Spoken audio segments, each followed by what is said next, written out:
Good Erev Shabbos, everyone. Shabbos, Parshas, Chukas, Balak, a double Parsha this Shabbos.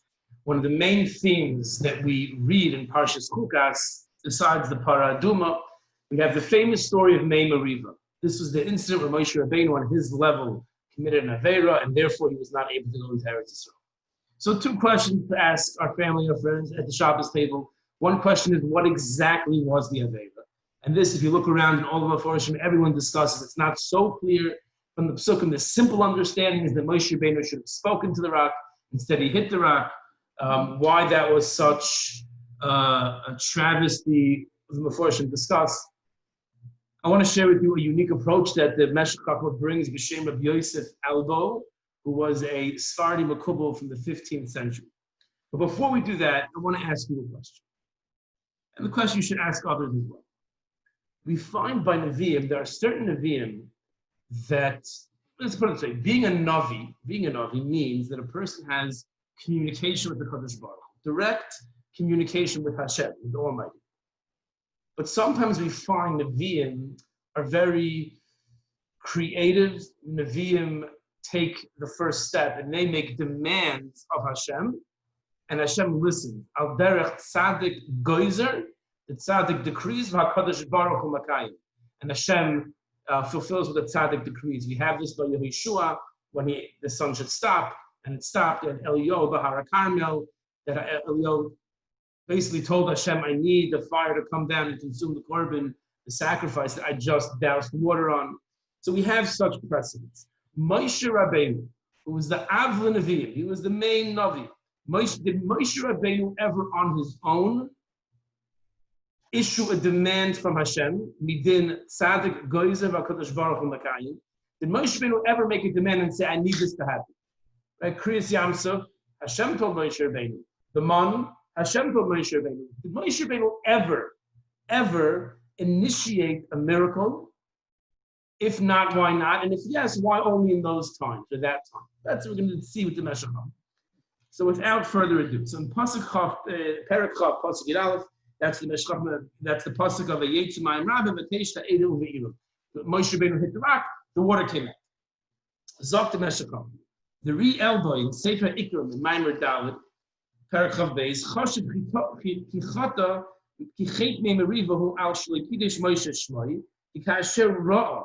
When Moshe Rabbeinu saw that Klal Yisrael were thirsty for water, a person on Moshe Rabbeinu's level should have, was fitting for him to, Moshe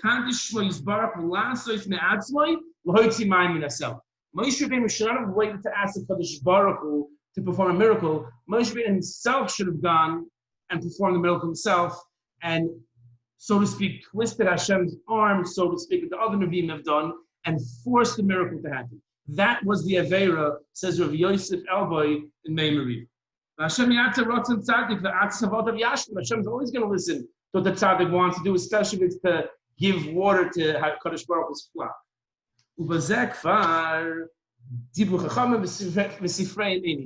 Says the Meshech Chochma, I don't have the Sefer by my hand. Then says the Meshech Chochma, Ad Kan is Rav Yosef Elboy. Then says the Meshech Chochma, it's fitting to contemplate, to think for a moment. We never find Moshe Rabbeinu ever doing anything and making any demands of a Kadosh Baruch Hu. He only follows what Hashem tells him to do. And all the miracles that Moshe Rabbeinu performed, like the man, the slav, the meat that we had in Parshas Ba'aloischa, the be'er, the well, Kriyas Yamsuf, we find by other Nevi'im who were not on Moshe Rabbeinu's level, that they on their own caused Hashem to perform miracles. He brings Yeshua B'Amidas Hashemesh, Eliyahu Bahar Carmel, Shmuel B'Matar. He brings a bunch of examples. The only time, and this is the answer to our second question, the only time we find that Moshe Rabbeinu initiated a miracle was when? B'Dvar Koirach. By Koirach. Only there did Moshe Rabbeinu say to Hashem, Im kamois kol adam, im bria yivra Hashem. Right back in Perek Tezayim, Psukim Chav Tes and Lamed. Moshe Rabbeinu says, Korach is going to die in a death that no one has ever died until now. And if you didn't yet create this mouth of the land to swallow them up, create it right now. Moshe instructs HaKadosh Baruch Hu to perform a miracle. Says the Meshech Chochma, haloi davar hu. Is that not relevant? That's the only time Moshe Rabbeinu did it. So he goes on to say, why is that? He says there's a fundamental difference, and the Rambam discusses this, between Moshe Rabbeinu and all other Nevi'im.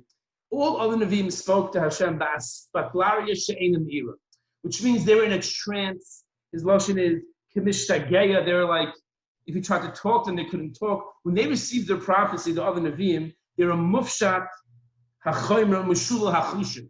Their senses weren't functioning. It's as if they were having some out-of-body experience. You can tell that HaKadosh Baruch Hu was like talking to them. Loi kain Moshe Rabbeinu. That's not how it was with Moshe Rabbeinu. With Moshe Rabbeinu, it's like I'm talking to you. That's how Moshe Rabbeinu spoke to Hashem. It was medaber. He had all his senses. Medaber ka'odem im chaveira, like a person talking to his friend. Pe'el pe'adaber boy says in the end of Parshas Ba'alosla. Mouth to mouth. It was like a regular conversation. And there was a fear that if Moshe Rabbeinu would on his own start making miracles, instructing Hashem, there might be confusion. People might start to deify Moshe Rabbeinu.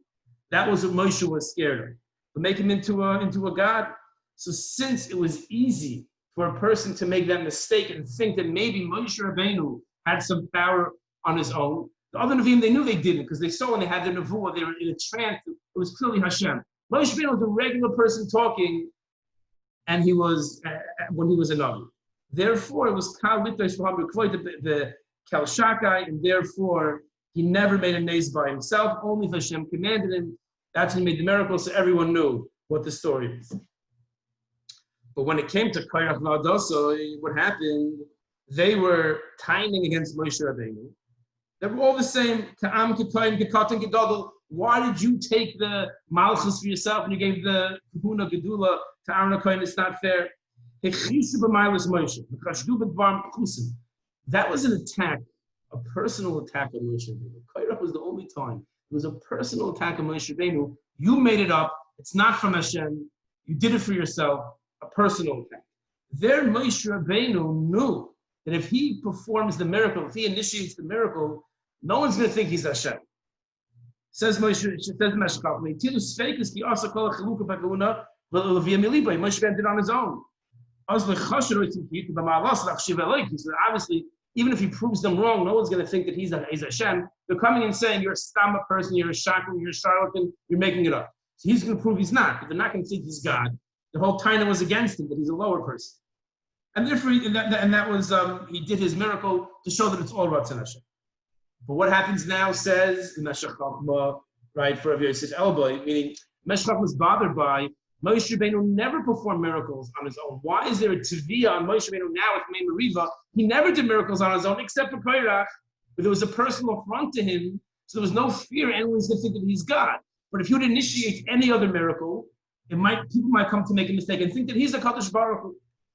But now says the Meshech Chochma, so what's Pshat Rav Yosef Elboy? How can that be the Taina? And why by Meriva was there a Taina in Moshe Rabbeinu? He should have done it himself. He never did miracles himself. So now, what's going to happen? Once Moshe Rabbeinu did it by Kairach, people are going to say, the low life will say, is going to say, Al Kvoide Chosh. So Moshe Rabbeinu, for his own cover, his own honor, he was concerned and he made a miracle. He initiated the miracle. What? And that which we can't drink, a Kadosh Baruch Hu's flock without water, which is a Chil Hashem, that he's not concerned for. That's not enough for him to make a miracle. Only for his own covenant is he going to initiate miracles. But for us to survive, he's not going to initiate miracles. So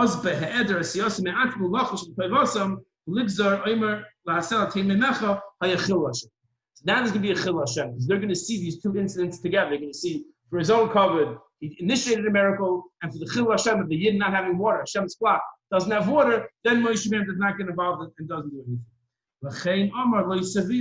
Can you really Yashiv Dibber Rav Yosef Elboy? That's my double Muslim. Says the Meshech Chochma. That's how I understand Rav Yosef Elboy's shot. So it's the lesson in life for us is difficult. Life is difficult. Sometimes we have to shy away from showing who we are. Moshe Rabbeinu felt it's going to come to a sakhan. He didn't want to do it. Sometimes I'm shy away, but sometimes by shying away, that's a chil Hashem. So Kadosh Baruch should give us all the seichel to realize when should we have that azus of kedusha and that brazenness to stand up and do the right thing, and when should we go more about Tznei Alecha? So Kadosh Baruch Hu should guide us and give us the proper understanding of when we should utilize each approach to incidents in life. Wishing everyone a wonderful Shabbat.